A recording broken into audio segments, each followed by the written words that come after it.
com o presidente da Federação Árabe Palestina, Walid Rabah. Bem-vindo aqui ao Primeira Hora, tudo bem? Bom dia, Daniel. Bom dia, ouvintes da grande Rádio Acústica FM de Camaquã. É um prazer estar com vocês aqui. Bom, presidente, vamos falar sobre agora esse assunto que a gente está acompanhando em andamento, né? Complicado, esse conflito no Oriente Médio, né?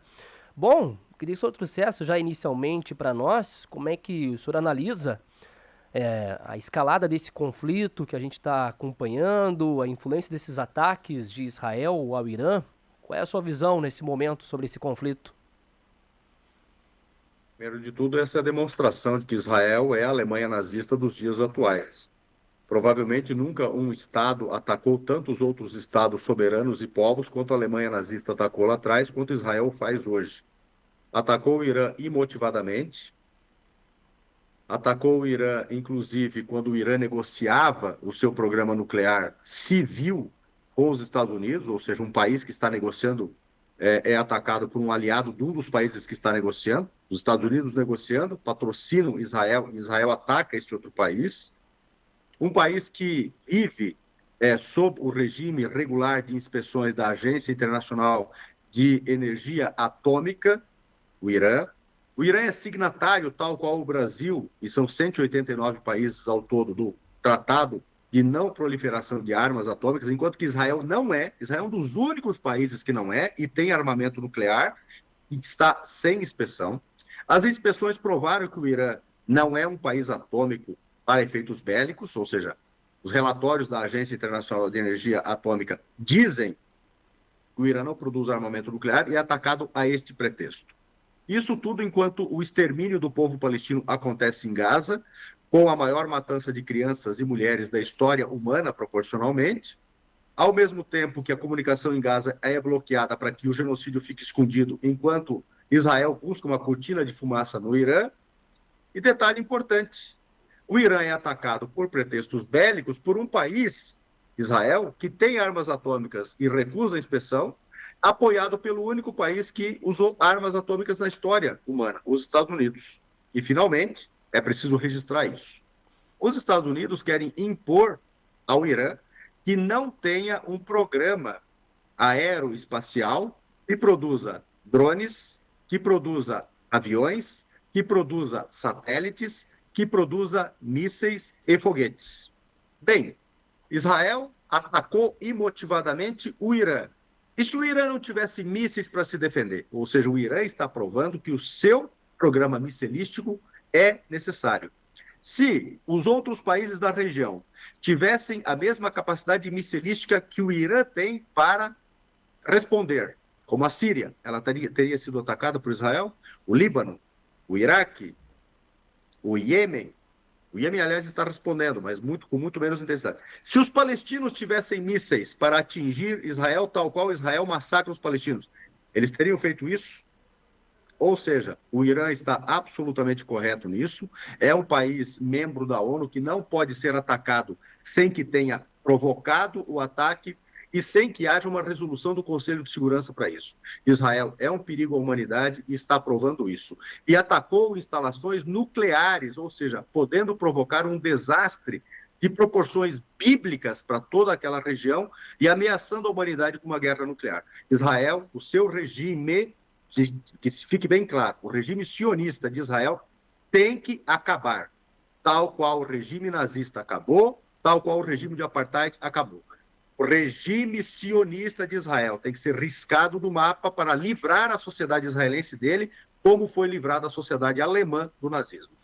Porque a gente, seu Walid, percebe, né, inicialmente desse conflito que foi iniciado, é que meio que Israel iniciou esses ataques de uma, como é que eu posso dizer, uma suposição ou de um possível temor, sendo que não havia ali algo que justificasse inicial a esse conflito, né? Pelo que a gente conseguiu perceber, né? Eles sentiram uma ameaça e resolveram atacar. Foi mais ou menos isso que a gente consegue perceber, né? Dessa escalada desse conflito, né? Qual que é a ameaça do Irã? O Irã nunca atacou Israel sem ter sido atacado primeiro. Todos os ataques iranianos foram de revide. Isso quer dizer que a Rússia tem a capacidade missilística levam os Estados Unidos a atacarem a Rússia imotivadamente? As Forças Armadas Chinesas, por exemplo, têm mísseis hipersônicos e já os testou. Isso leva com que algum país se diga sob perigo e ataque? O Brasil tem um programa missilístico. A Argentina pode atacar o Brasil? Qual é a lógica disso? O Brasil tem um programa nuclear para uso civil mais desenvolvido, mais avançado que o iraniano. E em 2005, os Estados Unidos acusaram o Brasil de estar promovendo um programa nuclear para uso bélico, porque o Brasil disse não à inspeção do sistema, da indústria de produção de urânio. Ou seja, o Brasil disse o seguinte: conforme nós, sob a Agência Internacional, assinantes do Tratado de Não Proliferação, e sob o regime de verificações e inspeções, só estamos obrigados a mostrar a radiação, ou seja, vocês vão no lugar e medem a radiação. A usina de produção propriamente é um segredo industrial, não pode ser verificada. O Brasil vetou. E os Estados Unidos disseram o quê? E um jornaleco, o Bild, da Alemanha, disse o quê? Que o Brasil estava escondendo um programa de armamentos nucleares. Não. O Brasil tem um programa nuclear para uso civil, a Argentina tem, e quase todos os países do mundo hoje têm. E merecem ter. Então, não há nenhum motivo para atacar o Irã. E o Irã tem o direito ao revide, inclusive para autodefesa e para a defesa da sua soberania. Assim como o Brasil deveria atacar a totalidade do território israelense se fosse atacado por Israel. É esta a moeda que tem que ser colocada em jogo. E o Irã demonstrou que tem esta capacidade. Atingiu aeroportos, atingiu bases militares, atingiu o principal centro científico de Israel, que produz, inclusive, armamentos para destruição em massa, atingiu também reservatórios de combustíveis, atingiu refinarias, atingiu uma gama de alvos estratégicos e Israel acreditava que estava imune. Isso demonstra, Daniel, uma coisa muito importante. Sem os Estados Unidos, Israel não suportaria uma guerra com a PM de São Paulo, se a PM de São Paulo tivesse mísseis e aviões. A verdade é, e por isso que o Netanyahu já pediu socorro para o Trump anteontem, pedindo que os Estados Unidos entrem diretamente neste confronto. É isso que eu ia lhe É uma questionar. ameaça à paz mundial que Israel está fazendo e é uma ameaça atômica. É isso que eu ia lhe questionar nesse momento geopolítico, né? E justamente de Israel ter essa parceria, né, também com os Estados Unidos. Ele perguntava justamente isso, se essa influência, né, dos Estados Unidos poderia de alguma forma favorecer ou ajudar ou até mesmo impulsionar o Israel, enfim, como é que é essa influência dos Estados Unidos na sua visão em relação ao como está agindo Israel neste momento? Israel não existe sem os Estados Unidos, sem o apoio econômico, bélico, científico, tecnológico, político e diplomático. Por que Israel não está isolada do mundo como já esteve a Alemanha? Porque os Estados Unidos vetam a totalidade das resoluções condenatórias de Israel no Conselho de Segurança das Nações Unidas. Inclusive, o reconhecimento do Estado palestino é vetado pelos Estados Unidos. O único país que veta a Palestina no mundo são os Estados Unidos. Não há outra. Veja, de 1959 para cá, há valores atualizados. Os Estados Unidos deram de graça para Israel 250 bilhões de dólares. Isso é 150 bilhões mais do que os Estados Unidos aportaram para a reconstrução da Europa no Plano Marshall, após a Segunda Guerra Mundial. Somente para o extermínio do povo palestino, quando completou um ano, em outubro do ano passado, foram 25 bilhões de dólares.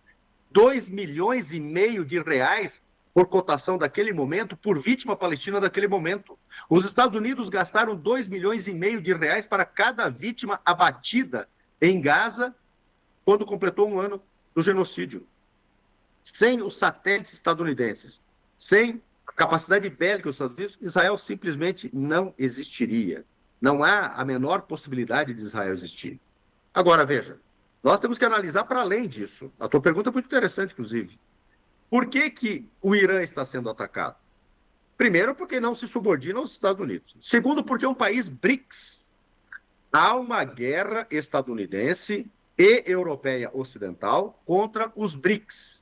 Por isso, a guerra genocidária no Oriente Médio atualmente, para impedir que os BRICS se realizem por meio do Egito, que já é BRICS, por meio da Arábia Saudita, que já é BRICS, e o Irã é BRICS. A guerra na Ucrânia contra a Rússia é uma guerra contra os BRICS. Consequentemente, nós podemos esperar uma guerra híbrida para desestabilizar o Brasil, que é um país essencial nos BRICS. E podemos esperar, possivelmente, na África, que é o segundo país do continente a aderir ao BRICS, o primeiro, quer dizer, adere junto, né, com o Egito, porque o Egito, embora pertença ao Oriente Médio e ao mundo árabe, está no continente africano.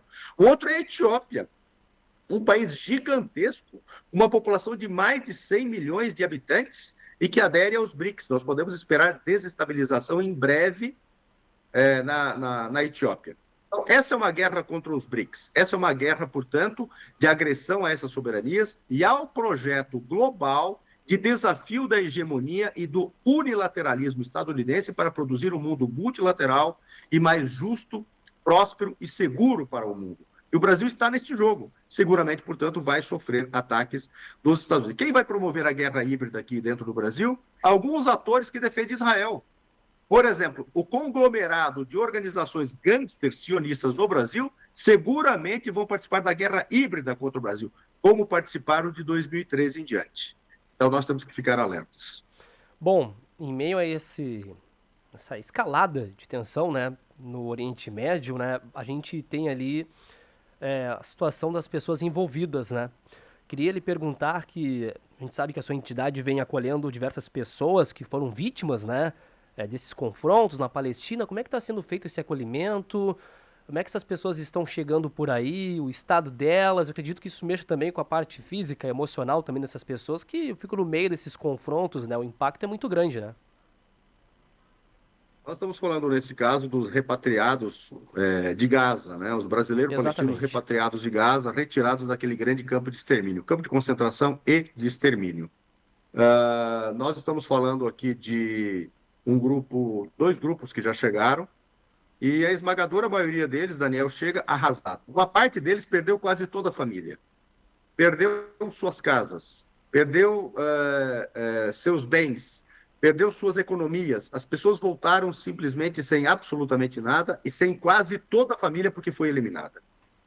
Então, o acolhimento aqui, além dessa questão íntima, dessa questão psicológica, tem uma questão econômica, porque as pessoas foram arrasadas economicamente. Então, nós precisamos lidar com o auxílio para a moradia dessas pessoas, e a moradia inclui, claro, a residência propriamente, inclui o aluguel, o pagamento do aluguel, internet, água e energia, e um auxílio econômico para essas famílias. E tentar colocá-las no mercado de trabalho para que elas tenham uma vida autônoma aqui. Elas estão tendo que começar do menos zero, porque algumas delas vieram em virtude do bloqueio e do genocídio em curso em Gaza, e depois veio a pandemia aqui no Brasil, que as prejudicou, porque são pessoas vulneráveis economicamente. E as pessoas vulneráveis economicamente foram as mais atingidas no Brasil, seja do povo brasileiro, seja dos demais que estavam aqui, Daniel.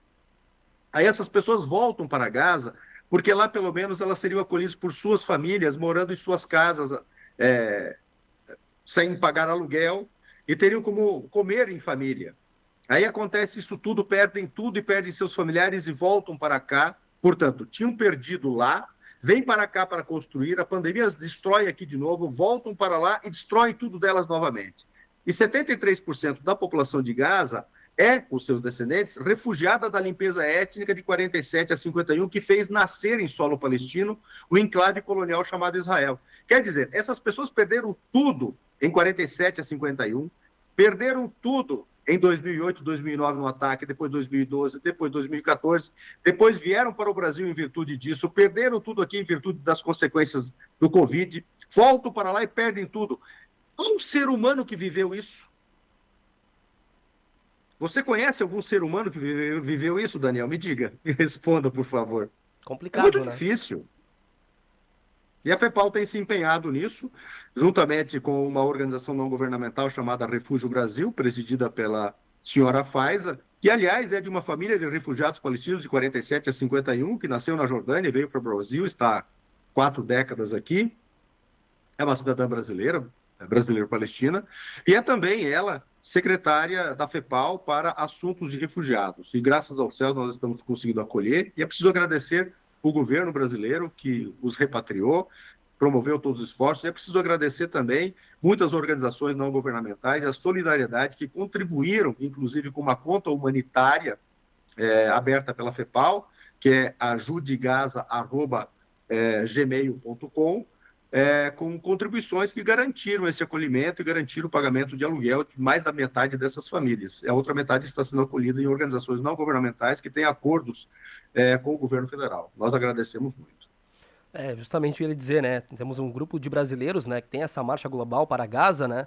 Com cerca de 10 mil pessoas, vem fazendo esse trabalho também, né? Justamente para tentar mostrar um pouco o que está acontecendo, né? Justamente na fronteira do Egito com Gaza, né? Infelizmente, uma parcela apenas desses 10 mil, me parece que 4 mil, chegaram ao ponto no território egípcio a partir do qual marchariam para a fronteira, atravessariam o Sinai e chegariam à fronteira com Gaza em Rafah. Infelizmente, porém, esse trajeto, esse percurso, a saída para cumprir esse percurso foi bloqueada pelas autoridades egípcias, com alegações diversas, dentre elas a de segurança, o que frustrou esses ativistas internacionais. Dentre eles, há brasileiros. Acabei de receber o comunicado de uma delas, que é advogada em São Paulo, dizendo que, em virtude desse impedimento, ficou prejudicada essa grande marcha de solidariedade. E essa marcha, mas essa marcha repercutiu no mundo todo, ela produziu efeitos, não é? Então é muito importante esse tipo de manifestação massiva de solidariedade ao povo palestino. Isso isola cada vez mais o regime genocidário e de apartheid israelense. Isso cria opinião pública. Por exemplo, hoje, 62% da opinião pública europeia, em pesquisa divulgada semana retrasada, refuta Israel. 57% da opinião britânica, afinal de contas, os Estados Unidos é que criaram Israel na Palestina, pedem que o governo britânico rompa relações com Israel. Todas as universidades públicas da Espanha já romperam com suas congêneres israelenses. Várias governadorias da Itália, o equivalente aos nossos governos estaduais, romperam com Israel. O mesmo acontece em outros países da Europa, e o mesmo, por exemplo, na Espanha, a cidade de Barcelona rompeu as suas relações. O Brasil rebaixou as suas relações diplomáticas, econômicas, a aquisição de equipamento bélico foi cancelado. Ou seja, Israel vive, graças a esse esforço todo da opinião pública, um bloqueio equivalente ao que sofreu a África do Sul, que é um regime, em alguns aspectos, foi um regime idêntico ao que é o de Israel, e bem como sofreu também, e não esqueçamos disso, a Alemanha nazista, porque de 36 a 39 ela sofreu também um esforço global de boicote, desinvestimento e sanções, que não resolveu, claro, naquele momento, e por isso precisou da Segunda Guerra Mundial para parar a Alemanha nazista. Lembrando que foi a Alemanha nazista que iniciou o conflito bélico e não o contrário. Israel a mesma coisa. Inicia o conflito bélico e não o contrário. Portanto, Israel deve ser parado também por meios bélicos, tal qual a Alemanha nazista foi parada. Perfeito. Presidente da Federação Árabe Palestina, Walid Rabah, a gente agradece a sua participação aqui na Acústica FM, em conversar conosco, falando sobre esse assunto. A gente fica aí na expectativa, né? Quem sabe que a gente consiga ter aí um desfecho mais positivo em relação a esses assuntos, esses conflitos. Um abraço, obrigado por conversar conosco.